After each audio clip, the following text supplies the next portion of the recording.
Hey, this is Roxanne Chaput with Roxanne Chaput Limited. And if you really want to learn how to level up your life, you should be listening to the Time to Shine Today podcast with my good friend Scott Ferguson. Let's level up. Time to Shine Today podcast varsity squad. It's Scott Ferguson, and we're at episode 306 with my good friend Roxanne Chaput. We're going to really dig into the Soullular level, and that's her word.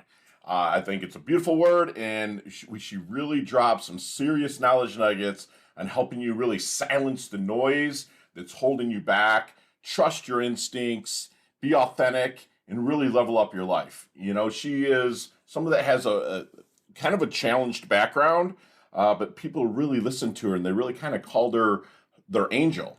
She has a gift that not very many people have, and I'm so blessed to be able to be aligned with Roxanne and to collaborate with Roxanne. And I'm so privileged to bring you this interview. So sit back, relax. You might want to break out your notebooks here as well, because here comes my really good friend, Roxanne Chaput.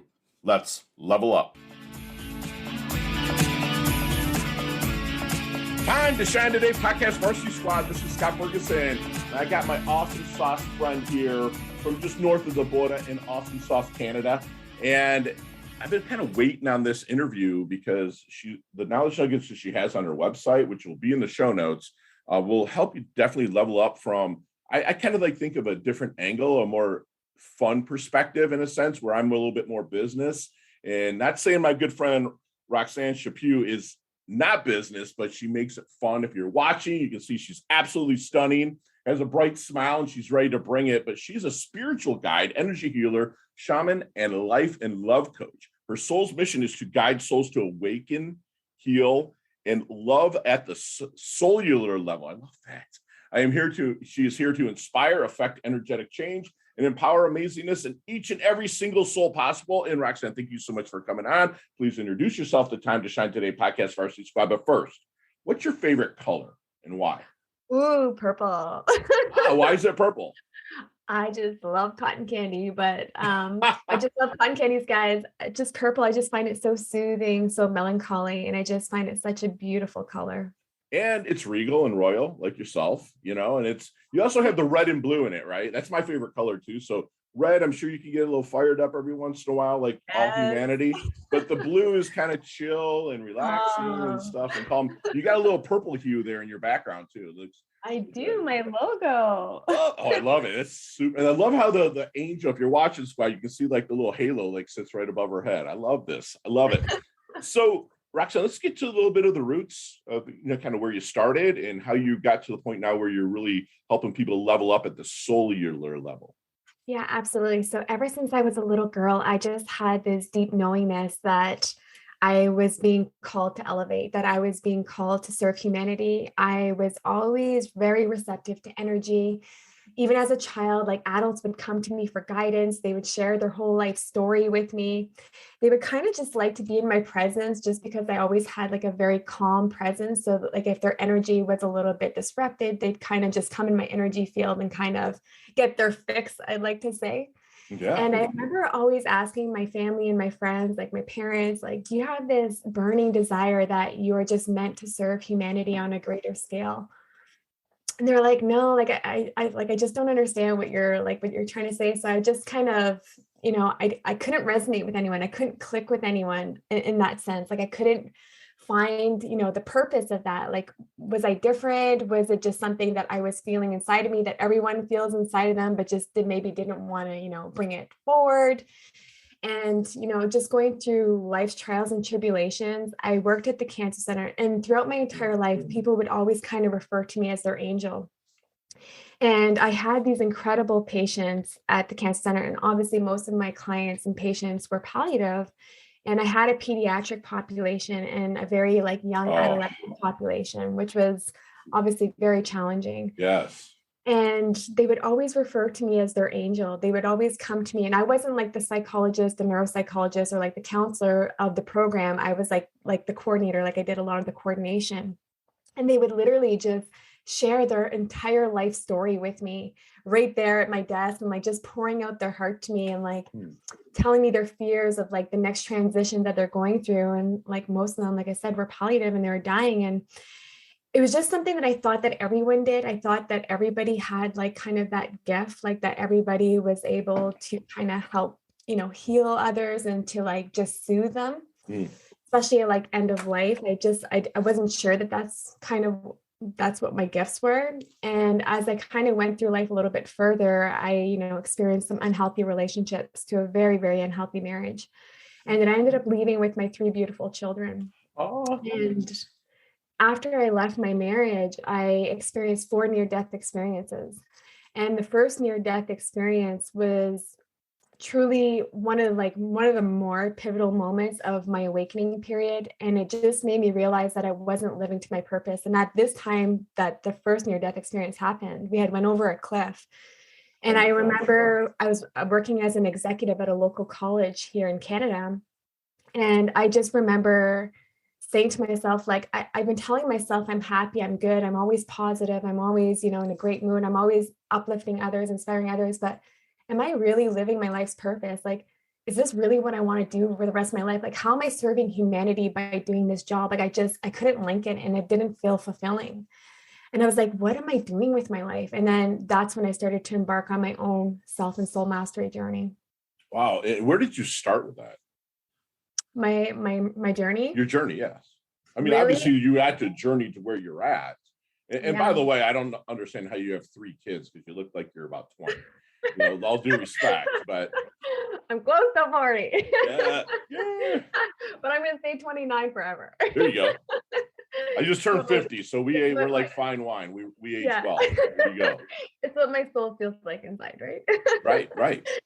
And so I think that journey really just commenced as I just really started questioning my reality, questioning my belief system, and really figuring out what was really authentically me and what was kind of, put on me. What did I feel that I should do? What did I feel that I was supposed to do, opposed to what I truly desire to do? And what was that burning feeling within, my soul that was telling me that I wasn't living in alignment and that I was doing something different? So I think that's like the moment where I just, really started questioning everything, my belief systems. It's almost like if you think of a house, it was like I tore down the house and tore down the foundation, ripped out the foundation, and started building a brand new foundation on my own belief system and what actually felt right within me and that resonated within me, and not what was being said in the world. Because I'm sure there's been a lot of conditioning and conformity that has happened and transpired throughout the world, especially as childhood, like going through our childhood. And that was something that I really, really took a lot of time, about 6 months to a year, to really kind of dissect and rebuild that aspect of my core belief system. Wow. And then I don't mean any disrespect on this, because I'm sure you did throughout your life, but when did you really start to believe in yourself? Honestly, I really started to believe myself at that moment when I nearly died the first time. And before that, I didn't believe in myself. Before that, I didn't know that I had gifts. I didn't know that I had different abilities than other people. Even though people were telling you the whole time, right? I thought everybody got those compliments. I thought everybody, because I gave compliments to everyone as well. So I just thought that was normal. I normalized it. Wow, that's amazing. And so you lived kind of a life of an imposter in a sense, to where like you were doing your job and doing it well, but you had a gift that you were not given to the world yet. And it was just in good timing. So then, do you work one-on-one or in groups? I work one-on-one. Okay, perfect. So when you start maybe in a discovery period with a new prospect or possible client, what is your secret sauce, if you don't mind sharing, to maybe help them find their blind spot? Their blind spot is always within them. We always know our blind spots, but sometimes it just takes somebody else to see something a little bit differently in order, like I always say that it's always good to have people that surround us that have different perspective, because they can see our blind spots when we don't. Yeah. And sometimes we have to kind of, when we're doing this deep work and we're going into our self-mastery journey, it's important that we kind of ask others what they see in us, right? Because sometimes, just like myself, I didn't see what I had within me. And that doesn't have to just be our strengths, that could be our weaknesses as well. And sometimes we already know those weaknesses. Sometimes we already are within that shadow work. We're already kind of suppressing a little bit of part of ourselves subconsciously, but consciously we kind of know what we're kind of, not trying to show to the world, opposed to what we're like wanting to present to the world. So I think that really the first part of that is really to just be honest with yourself and to be truthful to yourself, and to like just take away the mask and allow the dark and the light energy to kind of intertwine and be okay to come to the light. Wow. So remove the mask and let any of the energy kind of come into you to be able to work through that in a sense, right? And you probably do that through some pretty powerful questioning, correct? During the maybe the discovery period? Yeah, absolutely. And because I'm a shaman, I'm a generational shaman. So what I also do, because we do energy healing, and for those that don't know what shamans are, the listeners that I don't know what shamans Sure, are, please. shamans are ancient healers. So they've been around for over 100,000 years. And back then they would be considered the medicine man, medicine woman, spiritual healer, energy healer. And back then, really, it was all about traditional healing modalities and about soulful healing modalities. So shamanism is not spiritual, like is not religion, is not organized religion. It's about connecting yourself to your own individual soul. Wow. So strong. Wow. Yeah. Keep going. Sorry. Yeah. Yeah. And being a shaman, you can't just become a shaman. It's something that you're born with, you're initiated into. There's a whole process in becoming a shaman, a true shaman. You can't do it online? You can try. We keep it light here. So no, that's great. So you can try. when you're in that discussion with your prospective client, do you call them clients, by the way, or what would you call them? The people I call them soul connections. Soul connections. I love that. So what is like when you're working with them, is there any good question that you wish they would ask you but never do? Yes. I feel like what is preventing me from truly effectively healing? Because being a human being, we're 4-layered beings. We have our emotional, we have our mental, we have our physical, and then we have our spiritual, our energetic, right? Right. So a lot of us only heal either one or two aspects of ourselves, opposed to healing the actual source of who we are, which is our energy, right? That's where the disruptions and imprints happen. And knowing that we are energetic beings, we're electromagnetic beings, and that energy never dies. That is the biggest component and disposition of who we are. That is so strong, because we are energy. I mean, everything is energy. And I'm really, really, really big into sound healing myself. I took the course, if you will. I didn't do it online. I actually went. There's fantastic sound healers here in South Florida, and you got the tuning forks and whatnot that we kind of rock out and get it going. But we are all energy, and like if I liken it to almost like a jazz band when I coach clients, right? So like the drums might be your financial, the guitar might be your personal. And like you just said, that there's different aspects that if one of them's out of tune, it can throw off everything, correct? Yeah. Well, we have chakras within us, and I'm sure you probably are aware what chakras are, but for those that are listening, your chakra system, yes. Yeah, your chakra system is like, think of little energy turbines within your body. So from your sacrum, like from your sacral all the way to your crown, you have these incredible chakras, these little energy turbines that are turning within you. And if there's disruptions or there's imprints, that's what causes mental health illness, emotional illness, and physical illness within you. Yeah. Well, it would like maybe a little step of what you might do to help them clear up those chakras. Yeah, so absolutely. So I do massive trance. So most shamans do trance. So we do journeying. We called it journeying.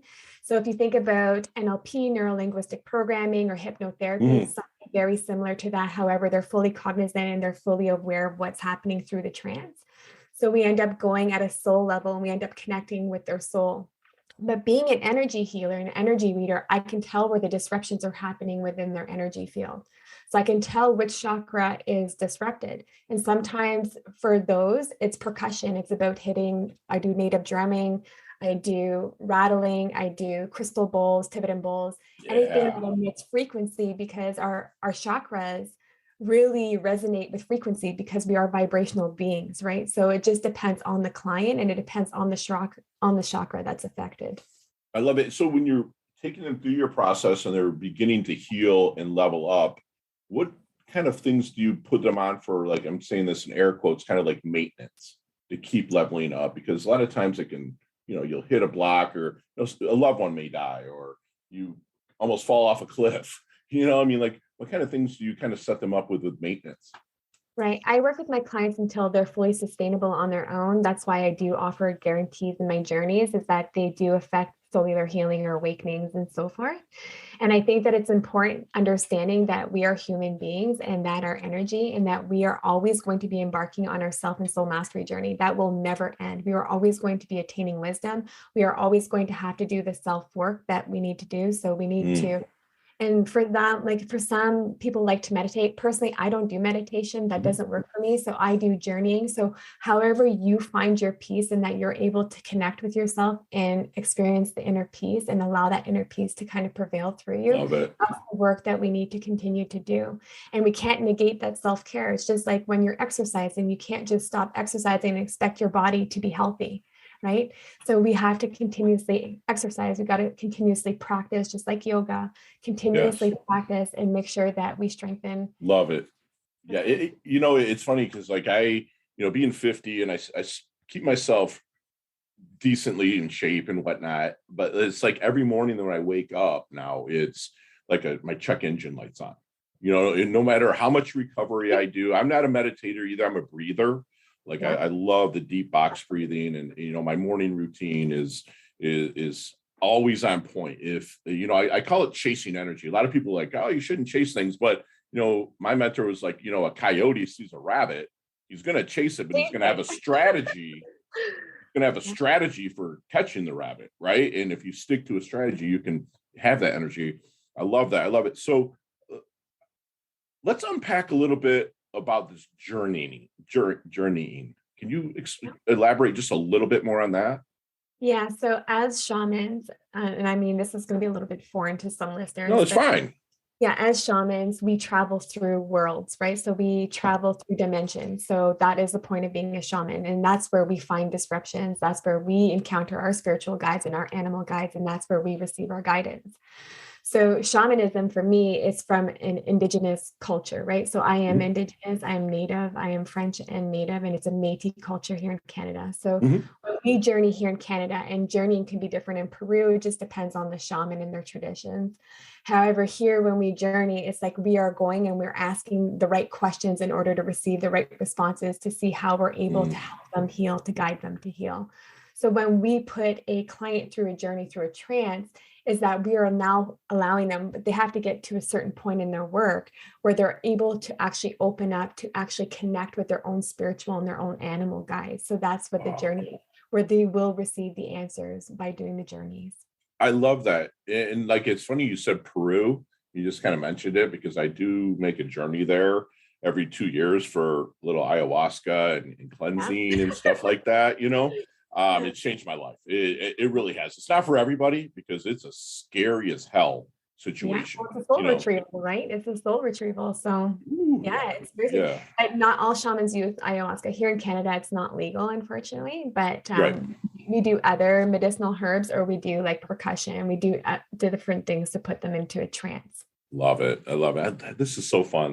Because I'm unpacking so much with a professional that does it. Because I only get my fix, every couple of years. And COVID cut a year out. I'm heading back there in August to have I meet with guys. I served in the military and some hard target, stuff, and we all kind of meet up down there and just get some black maca and just kind of relax and just kind of just let loose. And I'd come back totally refreshed, cleaned out. That's for sure. I'll tell you that with ayahuasca.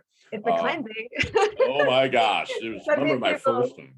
And that's the thing. Sometimes when people come through journeys with me, because we're releasing so much emotional distress, physical distress, mental distress, some people start throwing up. Some people, have bowel movements a few days where they're cleansing. I'm like, it's a cleanse, right? You're doing an energy cleanse, just like you would do like a detox, like a food detox. Right. So have you seen the movie Back to the Future? Yes. Okay. Let's get in that DeLorean with Marty McFly.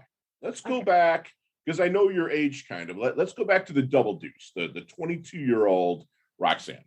Okay. Is there any good knowledge nuggets? That's what we call them here at Time to Shine today. Is there any good knowledge nuggets you might share with her? Not so much to change anything, Roxanne, because our journey is our journey, right? But to maybe help her shorten a learning curve, level up, and blast through maybe just a little quicker. Yeah, like if I could have redone it from the age of 22, is that what we're thinking? No, not change anything, hon, but like maybe drop some knowledge on her to help her along the journey. Yeah, I would tell her to trust herself and to believe in herself.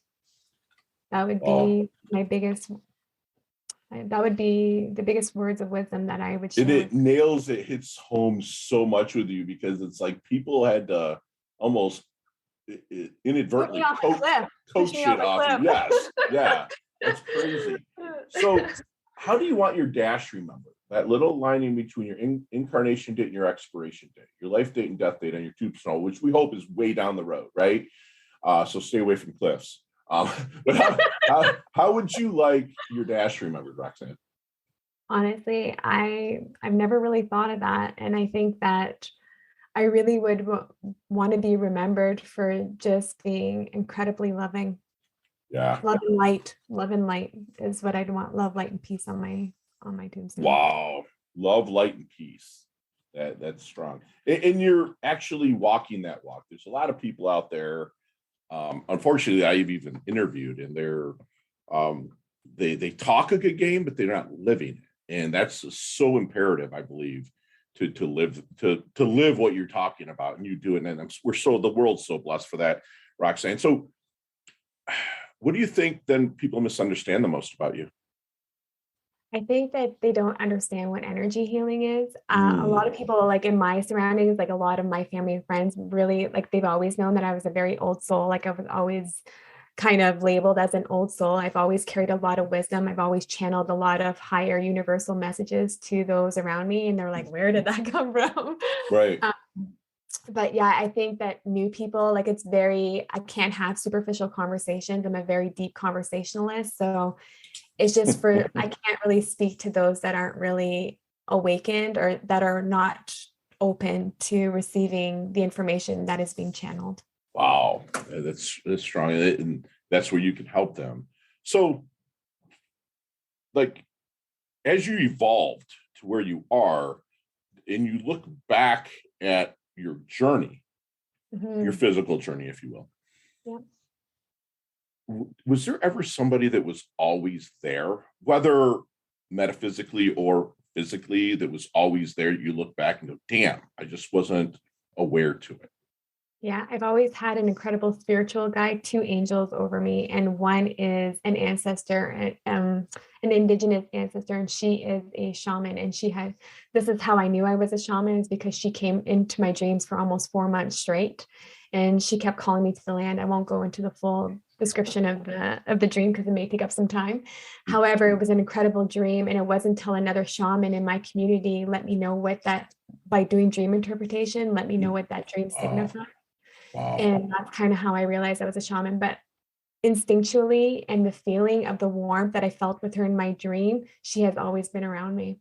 Wow. That's amazing that we're alert to it, because there's been people in my life that were barking at me in a sense, right, that I just wasn't open to hearing. It could have a lot of been able for me, to be honest with you. But then I look back now and I'm a lot more centered. I mean, I'm always evolving, but there was people there in my path. That was awesome. So then what keeps you up at night? The world, where it's going. Okay. Would you the heaviness of the world, just because obviously I work in the light and I do a lot of light working, and it's just there's a disbalancement happening in the world, and I think that energetically any light worker is feeling that right now. Right. It's just not to be playing into that narrative, and just to keep emitting light and love and peace regardless of what's transpiring throughout the world. However, it is bothersome for our future. It's bothersome for our children. It's bothersome for just other living beings. We're all divine creatures. We are unity. We are divine oneness. So that's bothersome. Wow. So what are 3 things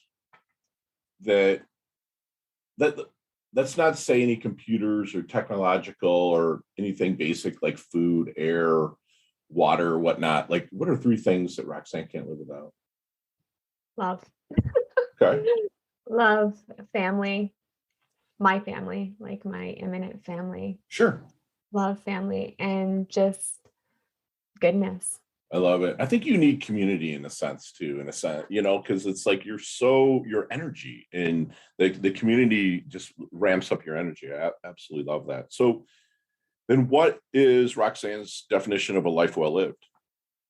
A life well lived is serving humanity at a greater level beyond what we serve ourselves. And this might feel contradictory, and I believe that we should always obviously fill our cup, but I feel that what we give to the world has to be beyond what we can offer, what we feel that we can offer. It has to go beyond that. So let me ask you something then. Let's unpack that a little bit deeper. Like, are you open to reciprocation? Yes, absolutely. Okay. Because a lot of times, especially energy people, they're giving so much that they can block the goodness coming in. I mean, it's I'm happy that you are, and I'm happy for you saying that. Yeah. And, I did a lot of research around the laws of attraction. I had certifications in law of attraction and to understand that it's not just the law of attraction at hand. There's 11 other universal laws that go into collaboration with the law of attraction. Wow. When we think of these, law of vibration, law of correspondence, law of action, there's so many different laws that go in, like that coincide with the law of attraction. So when we think about reciprocity, it's important that we understand how to receive and how to give. Wow, that is amazing, and just being open to receiving too. Because I mean, I was a give until it hurt so good, but I wasn't open. I found out the blocking, and luckily my coach, spiritual coach, she's just like, you have to be open to this stuff. And once I did, everything just really turned the corner. Time to Shine Today podcast Varsity Squad. We are back, and Roxanne, maybe one day we'll sit down and have a discussion in the flesh, face to face. And we'll probably talk 15-20 minutes on each one of these questions, but you have 5 seconds with no explanation on these questions, and they can all be answered that way. I promise you. Okay. Awesome. So let's level up. All right, Roxanne, what is the best leveling up advice you've ever received? Oh, sorry, it cut out a little bit. What's the best leveling up advice you've ever received? I trust myself. Yes. Share one of your personal habits that contributes to your success. Practicing what I preach. Yeah, there you go. So you see me walking down the street, you're like, yeah, Fergie looks like he's in his doldrums a little bit. Is there a book you might hand me to help me level up? I don't read books. Okay, no problem. I'm channel. No, you're good. So what is your most commonly used emoji when you text? White heart. White heart, love it. Any nicknames growing up? Yes. What is it? What is it? Foxy Roxy. Foxy Roxy. I love it. So chess, checkers, or Monopoly? Monopoly. All right, very cool. We can definitely hang. So what's your go-to ice cream flavor? Bubble gum. All right, now we can I love bubble gum. It's awesome. What's the bubble gum in it? Love it. So there's a sandwich called the Foxy Roxy. What's on that sandwich? Chicken, bacon. Oh man, Candy, dude, you and I are like, you're like my sister from another mist. I'm gonna tell you right now. Pickles, that's awesome. Onions, everything. Love it. Yes. So you can come back to present day, but you can hop in a time machine for one day. Would you go 20 years or 30 years in the past and relive a day, or would you go forward 30 years to see what's going on? I would go back to the day that I met my incredible partner. Yay! That's awesome. There's an awesome kegger in 1989 that I would go back and relive that night over and over. Love it. It was really great, passionate, intimacy. We'll just leave it there. All right, very cool. Love it. Love that.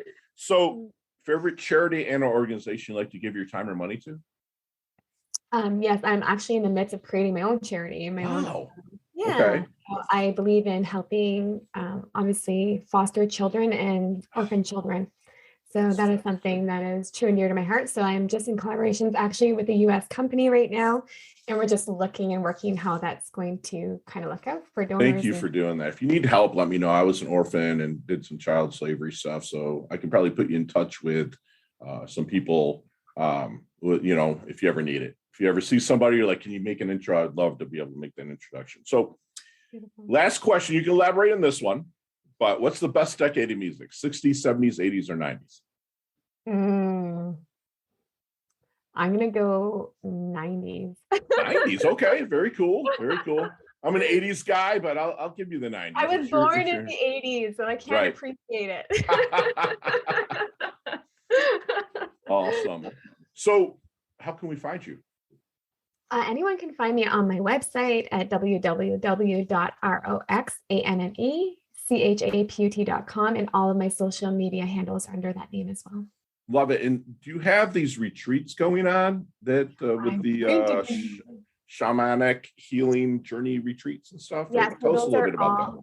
Yeah, so those are all individual retreats. Those are all healing ceremonies and healing celebrations that I bring my clients through once they have mastered their Soullular healing. And I'm looking to I'm in collaborations with a company in the US and Canada right now, and we're looking at doing global retreats with renowned healers throughout the world. Oh, that's fantastic. That's fantastic. So do me one last solid here. So you just rock this mic. So do me one last solid and leave us with one last knowledge nugget we can take with us, internalize, and take action on. Yeah, just really to silence the noise and really to trust yourself. Go in deep, trust your instinct, trust your intuition, and make sure that you're following your soul's mission. And sometimes that means change. Sometimes that means we have to change careers, change business avenues, we have to pivot. Sometimes that means that we need to let go of relationships and friendships that no longer serve us, but understand that they needed to be a part of our journey, but they don't need to be the rest of our journey. I love that. I love it. And squad, we literally had a free masterclass with my awesome friend here, Roxanne, that, she had a deep knowingness to be called to elevate and serve humanity. She's referred to, as Roxanne was referred to as people's angels. She would have to ask herself, is she living her life's purpose? So she has commanding questioning to find out what her authenticity is. And that's what she will do for you when you work with her. She builds her foundation on her belief systems that always level up. She wants you to remember that it's good to have people with different perspectives around you. They might not match your energy, but different perspectives that can help you find your blind spot. Be honest and truthful and accept both the positive and negative, because it's part of your journey. And the negative parts, let us make a warm introduction to my good friend Roxanne here to help you get through that. She believes that a lot of souls are connected, and if you're in a kind of a pinch, ask yourself, what is preventing me from truly healing, truly leveling up? She'll help you find disruptions in energy field and work with you until you are fully sustainable on your own. So she has ongoing, she cares, she gives a shit, she wants to be there and to help you level up. And, she wants to remind us to never negate your self-care. Okay. Like you are important. You have your vehicle that you're in, your body, your temple. Take care of that. Trust and believe in yourself. She will be remembered as somebody that's incredibly loving, wants light and peace, no matter what is transpiring in the world. She believes that serving humanity at a greater level than we serve ourselves is absolutely paramount. And lastly, silence the noise and trust yourself. Go deep, trust your instinct, and follow your soul's mission. That's what my good friend Roxanne does. She's leveled up her health. She leveled up her wealth. She's humble and curious, yet she's still hungry for more. She's earned a varsity squad level, varsity letter here at Time to Shine today. Thank you so much for coming on. Love your guts immensely. And I can't wait to collaborate with you on some stuff in the future, Roxanne. Absolutely. Thank you so much for having me today. It was such an honor. You bet. Mwah. Chat soon. Hey, thanks so much for listening to this episode of Time to Shine Today podcast. Proudly brought to you by Sutter & Nugent Real Estate Excellence, who can be reached at 561-249-7266 and online at www.sutterandnugent.com. If you're a business owner or professional who would like to be interviewed on Time to Shine Today, please visit timetoshinetoday.com/guest. If you like this episode, please subscribe on Apple Podcasts, Google Podcasts, Stitcher, Spotify, iHeartRadio, or wherever you get your podcasts. There's a link in the show notes to our website. Also there, you will see our recommended resources. We hope that you will support our show by supporting them. If you like what you've been listening to, it'd be great if you could just give us a 5-star rating and tell your friends how to subscribe while you're at it. I'm your host, Scott Ferguson, and until next time, let's level up. It's our time to shine.